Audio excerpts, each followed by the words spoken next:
magandang balita naman para sa mga gustong mag-abroad. Bukod sa Australia, Japan at Macau, nagbukas na rin ng maraming oportunidad ang bansang Canada para sa mga gusto magtrabaho doon.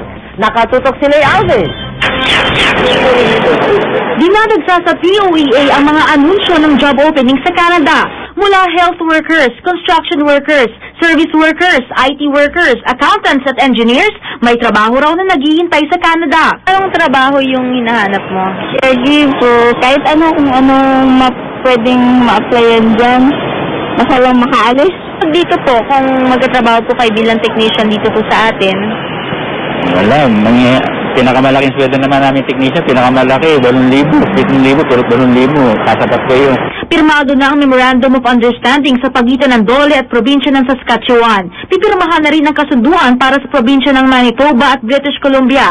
Pinaplansya na ang para sa Alberta. Ang features nito na wala in previous mga bilateral agreements would be a provision where the government, along with the employers, would help train and equip our workers. The other one is no placement fee for workers.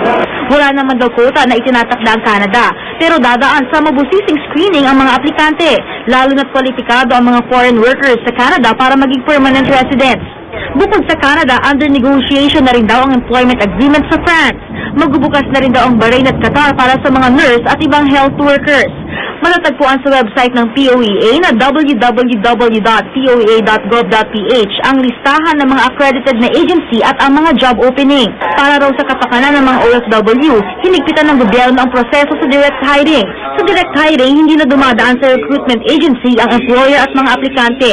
Kailangan na magbayad ng employer ng performance bond na $3,000 at repatriation bond na $5,000 kada empleyado para matiyak na mababayaran ng kanilang sahod at may gagastusin kung kailangan nilang bumalik sa bansa.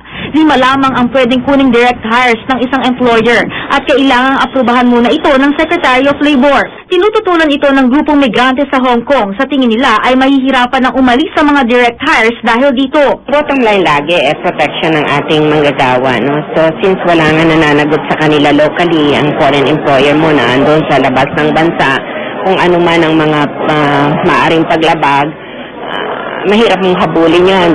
Samantalang nagsimulang ipatupad kahapon ang deployment ban ng mga domestic helpers sa Jordan dahil sa mataas na bilang ng mga distressed workers.